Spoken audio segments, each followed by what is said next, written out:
Okay, you're wondering why it's starting like this and not my usual intro. Because I messed up, so I'm adding this to the very beginning of the video slash podcast. Because I messed up. I forgot to add a comic. I did this probably 2 or 3 times before, but this time I caught the footage because I did film it earlier, and right now it's like 10, and I just remembered I forgot to add this comic.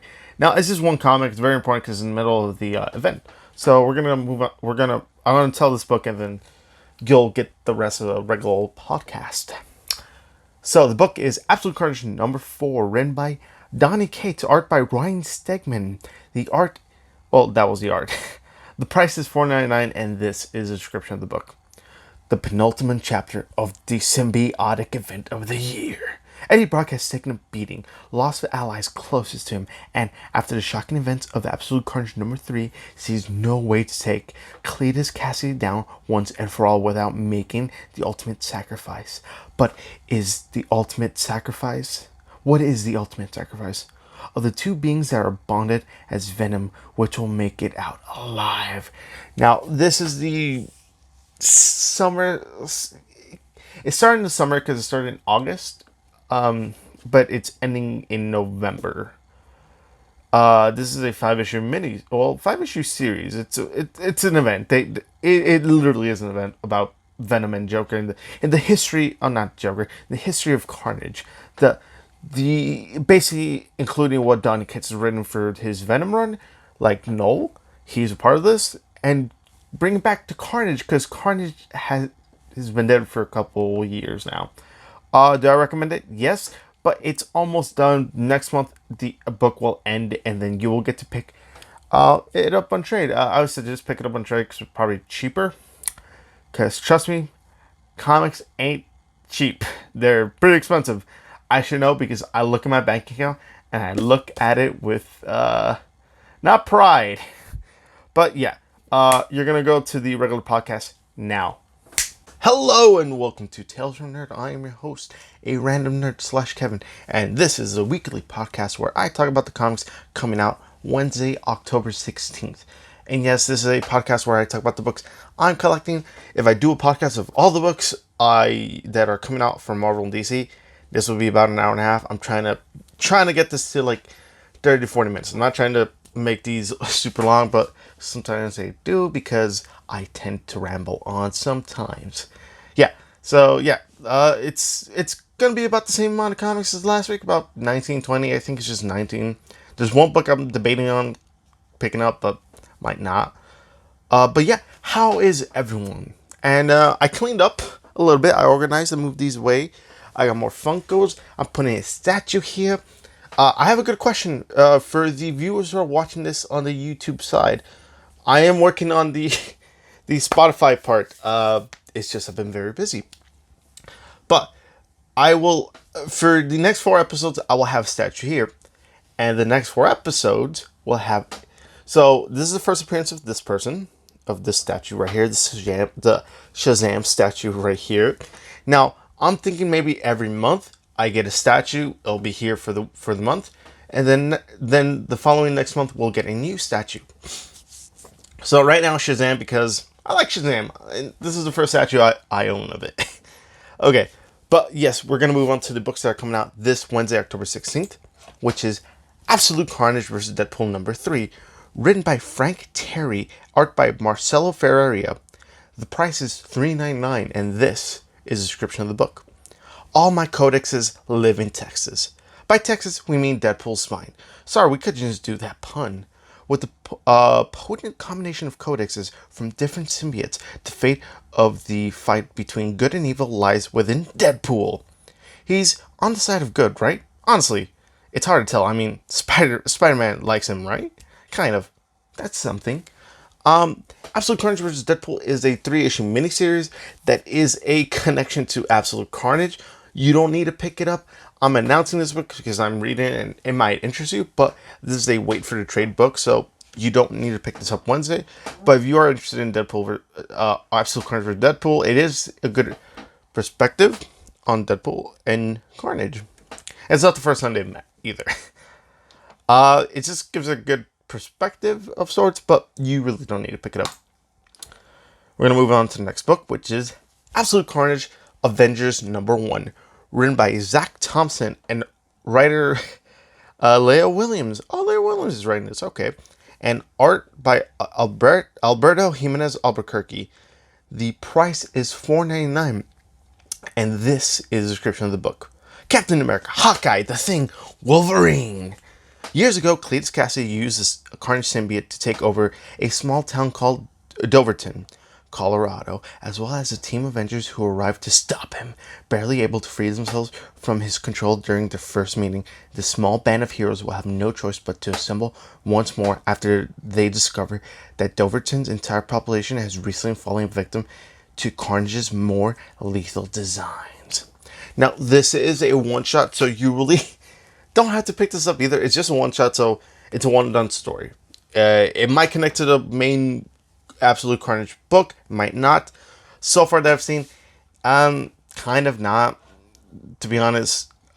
Tie-ins are basically, Marvel has a big thing about tie-ins.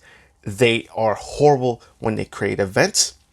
We just came from, not to go on a tangent, but we just came from War of the Realms. We're jumping on to Absolute Carnage. So, yeah. Next up, which is another miniseries that is ending, Absolute Carnage versus, Absolute Carnage Screen #3, written by Colin Bunn, art by Gerardo Sandoval. The price is $3.99, and this is a description of the book. Between Noel's growing psychic influence and Patricia Robertson serving as its host, the Scream symbiote is being psychologically torn apart. But there's no time for weakness as Cletus Cassidy unleashes an onslaught of infected inmates on an unsuspecting New York. Scream and Carnage may be symbiotic siblings, but that won't stop them from slaughtering one another. Yeah. Again, it's another 3-issue mini. Don't need to pick it up because Scream is gonna get her own book called Scream Absolute Carnage. Don't know why. It might be a mini. I don't know. Because I'm not going to pick it up. I'm already doing... I looked ahead, like, the schedule for the next few months of books. Holy crap. It's going to be a lot of books. The next couple months. But, yeah. We're going to move on to the next book, which is Aquaman #53, written by Kelly Sue DeConnick. Art by Daniel Henriquez. Also by Robson Rocha. The price is $3.99, and this is a description of the book. It's a reunion everyone will be talking about as Aquaman and Mera finally come face to face. Meanwhile, Aqualad, the old gods, put the murder charges to rest when the true culprit is revealed, and Black Manta makes his move on Aquaman. Okay, so this is part 2, I want to say. No, this is part 3. I want to say for the 51, 52, 50, no, this is part 3, because round 51 is when we're revealed as a new story arc, because 50 was the big year of the villain reveal of what looks 51 was a big villain reveal. I don't know, if you like Aquaman, you gotta pick up 51, 52, 53 just to kind of get to know where you're gonna be. Is this good? It's iffy. I do like it, but at the same time, like, I don't know where it's going. With the old run, I could kind of tell where it's going, where it wants to go, where it wants to end this story to cap off the new story. This is just continuing on the story of what's keeping on. This, I think it's Kelly Sue DeConnick is basically writing a whole theme of this book. She's trying to have some, in my opinion, she's trying to underlay something for this, for her Aquaman run. It's okay. I do enjoy it. Is it a jumping on point? Maybe. It's very difficult. But if you do want to read Aquaman, I suggest you read 51, 52, 53, or pick up 51 to know if you like it or not. And then when this story does end, I'll let you know when the jumping on point is. Moving on to the next book. Batman #81, written by Tom King and art by John Romita Jr. and let's see, and Klaus Johnson.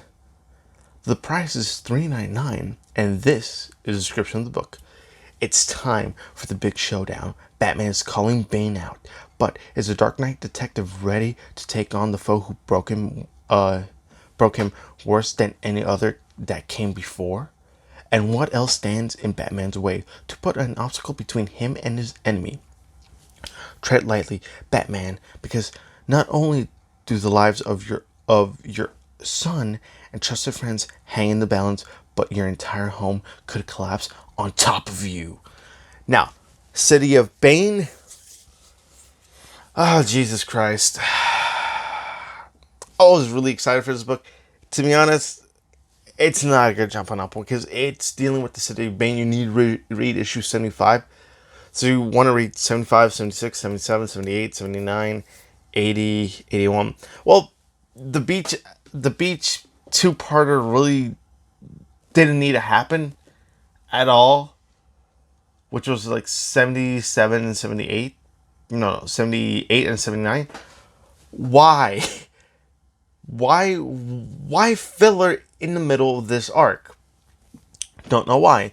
And then this is a two-parter where John Romita Jr. is doing the art. So, yeah, that's how I feel like. I want to see the conclusion of this storyline, to be honest. I really had faith with Tom King. It's just very difficult to pinpoint what he wants to do with this series. Does he want to do this? Does he want to do this? He brings up ideas, but then he kind of lays it down. He kind of just drops them off. But oh well. Is it a good jumping out point? Unfortunately, not. Moving on. Captain America 15. Written by Ta-Nehisi Coates and art by Jason Masterson. The price is $3.99, and this is the description of the book. The Legend of Steve continues. Steve Rogers' mission to clear his reputation and to reestablish the good name of Captain America continues as he and Jessica Drew, Spider-Woman, tackle a familiar old foe who's contaminating the water supply of a large Rust Belt city. Now, this is part 3, if I remember. Okay, so I was right. It is part 3. So this is part 3 of a storyline where... do I really want to give you the backstory of what's going on? Basically, Steve was framed, prison, escaped. He's no longer Captain America. He's running as the mantle of Steve Rogers at the moment. So, if you want to read that arc, I do suggest you pick up the first 2 trades, which I think should be out by now. It is quite interesting, and the art is phenomenal. The way Ta-Nehisi Coates write this, it's interesting. It gives a different take on Captain America, in my opinion. I do enjoy it. I do recommend it, but you need to pick up issue 13, 14, 15, which if you go to the comic book store on Wednesday, you could find them all. And there. I do like it. So, we're going to move on to Captain Marvel number 11. Written by Kelly Thompson. Art by Carmen Carnero. The price is $3.99, and this is a description of the book. Captain Marvel's last stand. The world has turned its back on her. Her powers are fading, and Carol Danvers has never felt more lost. But when a world that shunned her needs Captain Marvel, there's no doubt there. She will answer the call because that's what a hero does. That's what heroes do, not does. Carol is in the fight of her life. On that, by its very nature, must destroy her. What will be left when it's all over? Now, this is the final arc for this story. Issue 12 will be, if I remember, and I'm also going to pull up this. Yeah, evil Captain Marvel. So, basically, there's a new hero. Captain Marvel's losing her power. She was fighting the She-Hulk. She could handle the She-Hulk, but recently she couldn't. So, this is the end of this story arc. So, is this a good jumping on point? No, unfortunately not. But when it does go on trade, I do kind of recommend it, but at the same time, not. I would suggest picking up the second trade, which is the different story arc. Oh no! Oh, the second trade hasn't come out yet. It will come out, but the first trade is out. Not my favorite storyline at the moment. It was very muddled, in my opinion. But pick up issue 12 next month. Basically, this is ending. Okay, we're going to move on to Contagion #3. Written by Ed Brisson, art by Mac Chatter. And the price is $3.99. And this is a description of the book. A new evil beyond understanding comes to the Marvel Universe. A seemingly unstoppable force has invaded the Marvel Universe, and it's going to take every hero the streets of New York has to stop it. A strange substance is taking over heroes, citizens alike, draining them of their life force, stealing their knowledge, abilities, and neither science nor magic can stop it. Where did it come from? Can anything destroy it? And who will fall to its awful, overwhelming power? So I finally read part one of the story. Yeah, it's okay. Yeah, you don't need to pick this up at all. Literally at all. This is my thing about Marvel. You create events and miniseries that kind of overlap each other. Now, if you wanted this to be a good book, it's... My thing is, why? One, you're releasing this every week at $3.99, which if you're going to do weekly books, charge cheaper. Charge $2.99. People will buy it because this is a $4 book. That's my opinion. You really don't need to pick this up. It really doesn't bring anything to the table. People are infected. That's it. They're going to solve it at the end of issue 5. Yeah, it's only going to last 5 issues. So, don't need to pick it up. Okay, moving on. I did a horrible voice there. But, yeah. Flash forward. Well, moving on to the next book. Flash forward #2, written by Scott Lobdell. Art by Norm Rapmond and Brett Booth. The price is $3.99. And this is the description of the book. When the border between the multiverse and the dark multiverse starts to buckle, who do you turn to? The answer, Wally West, once the fastest man alive. He's now a man with nothing left to live for. Will Tempest Faginot's chosen... Will Tempest... Well, I'm just going to say, I can't say the last name. Chosen champion rise to the occasion and fight back the demons of the darkness? Or Wally's own demons win the day? No, basically this is after Heroes in Crisis. Now Heroes in Crisis was dealing with a story where Wally West went to the place called Sanctuary, which helps heroes deal with their emotions and what they're going through, like if they lost someone or if they died and came back. That's what Sanctuary was, a place where heroes can unwind and just talk about what's going through them. Now, it was very controversial because a lot of characters died in that book. A lot of people who had hope for these characters, and we were predicting where these characters were going to be in other storylines, they died, including Wally West died, but not really because it got changed by the end of the book. Now, the art was good. There was a lot of filler, mostly filler. There was like 3-4 issues filler. It could have been a 4-issue mini. The art was good. The backstory of each characters and why they were there was wonderful, but the premise was good. The execution was not that good. Now, you could argue it's good, but in my opinion, it was Not everyone felt like each other. But there were some moments where yeah, I believe this. And yeah, this is basically Wally trying to redeem himself after Heroes in Crisis. Now, I'm not going to spoil to you what Wally does in that book and why he's here. You could probably read Flash Forward #1 and it'll explain everything that's happened there. So if you do go there, it's good jumping on point. You want to read Flash Forward issue 1 and 2. Okay. Next book, Guardians of the Galaxy #10, written by Donny Cates and art by Corey Smith. The price is $3.99, and this is a description of the book. The threat of the Universal Church of Truth looms large over the cosmos. As the galaxy threatens to crumble under the onslaught of the Patriarch's growing power, Rocket's struggle to hold his failing body together has reached critical status. The only question is, can he hold on long enough to make a difference? Now, Guardians of the Galaxy, written by Don Cates, fantastic. It's dealing with the Guardians trying to move on after the events of Infinity Wars. Yeah, sorry. Yeah, they're trying to. Yeah, they are trying to move on from the events of Infinity Wars. Now, not the movie, the comic book event that happened that lasted for like a whole year. So basically that, and the first story arc was Thanos lives again, and it was really good. And this is dealing with the death of Rocket. Now, do I believe Rocket will die?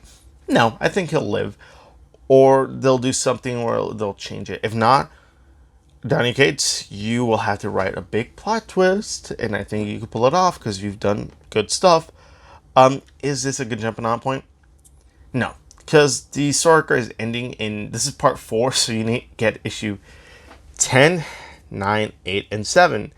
And this series is ending issue 12. We are getting a new Guardians book by Al Ewing, if I believe, next year, but it's up to you if you want to pick it up. I recommend it because it's probably the fun space galaxy adventure you want. Well, it's enough. If you understand where the characters are at the moment, then you'll understand. But as a jumping on point, no. Okay, we're going to move on to the next book. History of the Marvel Universe number 4, written by Mark Waid and art by Javier Rodriguez. The price is $4.99, and this is the description of the book. From the Fantastic Four to the Death of the Phoenix, witness the awe and majesty of the beginnings of the modern Marvel Universe. So, yeah. History of the Marvel Universe, basically, it goes into detail of how everything beginning how everything is up to now. So it is literally a history book of the Marvel Universe, and after the end of the story, you get, where each character first appeared, you get backstories, you get kind of like trivia stuff. I do recommend it if you want to know characters and all that. So it does give me a good idea who's who and where everything was. So I do recommend it, but it's ending on issue 6. Or is it 5 issues? I don't remember. So you kind of have to hunt down issue 1, 2, 3, and 4. Or you could just wait for a trade. I would suggest wait for the trade. And to be honest, it's much, much easier. But yeah. Moving on. Justice League number 34, written by Scott Snyder and James Tynion IV. Art by Jim Chung. The price is $3.99, and this is the description of the book. The Justice Do More Part 5. All hyper time is breaking. If it blows, all reality will follow after, which would be just fine for Lex Luthor, who is ready to prove to the evil goddess Perpetua that he's the bad man for her. The Justice League is attempting to do what they can, chasing the Legion of Doom across the time sphere. If the totality is put back together, the whole multiverse will tip toward doom and have consequences that will reverberate throughout the DC universe, assuming it's not destroyed in the process. So, yes, a lot of stuff is happening in Justice League. Basically, multiversal stuff. Well, not multiversal stuff, but yes and no. Because we're dealing with a lot of cosmic stuff, which is weird because it's supposed to be on Earth, but it is dealing with this cosmic stuff. Especially with the 6 dimensions and this Justice League Doom War. And yeah. I recommend it, but it's not going to jump on point, unfortunately, because it is a 8-part story, and you're pretty much better reading issue 30. If I believe I'm going through, yeah, it's going to be a long one. It's not even over yet. It's not even over yet, so. Not good jumping on point. You're going to be jumping into something crazy at the moment. But I do recommend it as a trade. When it does come out on trade, I will recommend it. Okay. Moving on to the next book, which is Nightwing number 65, written by Dan Jurgens and art by Ronan Cliquette. The price is $3.99, and this is a description of the book. While the Nightwings do their best to contain the situation in Bloodhaven, Rick faces off against Talon. But the battle is not over, not just of brawn, as Rick's psyche is taken to its limit when he learns about his family history for the first time since his memory was wiped. Will Rick Grayson at last become the gray son of Gotham, as Gotham he was destined to be, or will he choose the life he's been trying to establish for himself in Bloodhaven? Now, for the past this is 15 issues. Dick Grayson was shot in the head by KG Beast in Batman number 55.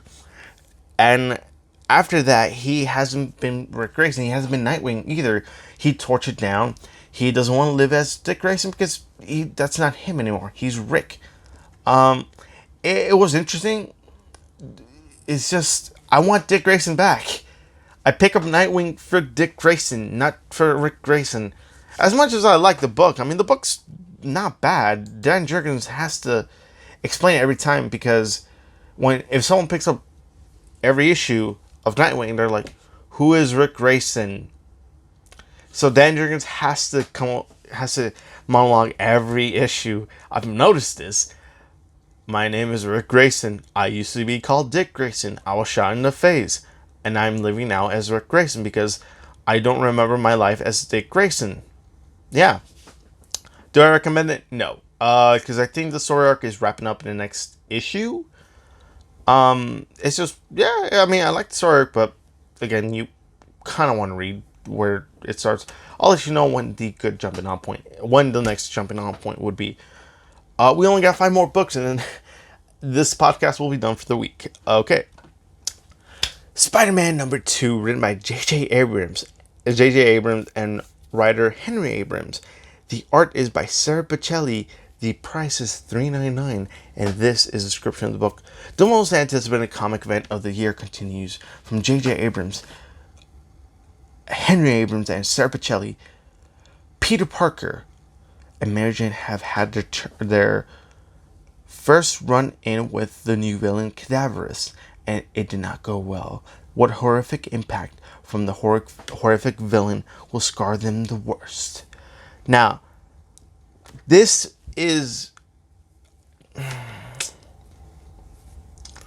book, when I heard about it, I didn't like it, but I still picked it up because I wanted to know what it was about by J.J. Abrams. Now, I've explained this in the past. Basically, Marvel trolled everybody thinking we were going to get a Spider-Man 4. I thought we were getting a Spider-Man 4. I would have preferred a Spider-Man 4 continuation comic, but we got this. Now, this is also a not in continuity book.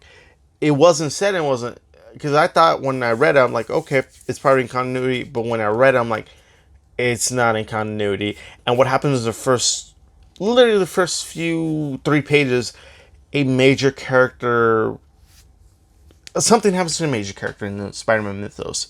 I will give that. It is interesting, so I do recommend picking up issue 1 and 2. I think it's only 5 issues, if I remember. So this will end right probably in January. Yeah, it's only 5 issues. Okay. Yeah, it's only going to be 5 issues. Yeah, I would suggest it. If you're like, I don't want to read an expensive Spider-Man, even though it's good. I don't want all that baggage. I wanted to jump onto a fresh Spider-Man book. Read Spider-Man number 1, written by J.J. Abrams. Just say, go to your local comic shop, say, I want to pick up a Spider-Man book by J.J. Abrams. Can you show me where it is? Or you could just go to the Marvel section. You could probably find it. Okay, next book. Superman Year 1. Written by Frank Miller. Art by John Romita Jr. The price is $7.99, and this is a description of the book. It's a jaw-dropping conclusion to Frank Miller's and John Romita Jr.'s blockbuster reimagining of Superman's origin. In this final chapter, Clark Kent arrives in Metropolis and the city where he will fulfill his heroic destiny. When Witness the first meeting between Superman and Lois Lane, the beginnings of Clark Kent's career at the Daily Planet, and the birth of his rivalry, Lex Luthor. But when the Joker arrives on the scene, the Man of Steel must enlist the help of his two strange new friends, Wonder Woman and Batman. Now, Superman Year One is the prequel to Batman: The Dark Knight Returns because it's set in that Dark Knight Returns universe. It's the beginnings of Superman, so yeah, it's just kind of a retelling of Batman. Well, not Batman, Superman's origin and his younger days as Clark Kent and the man he will become as Superman. I like it for the most part. It's not the worst Frank Miller has written. It's not the best. So it's interesting. Now, you could pick up issue 1, 2, and 3, or you could wait for the trade. Now, it is a Black Label book, so the book will be bigger. It'll be about this big. Because it won't be your regular comic book.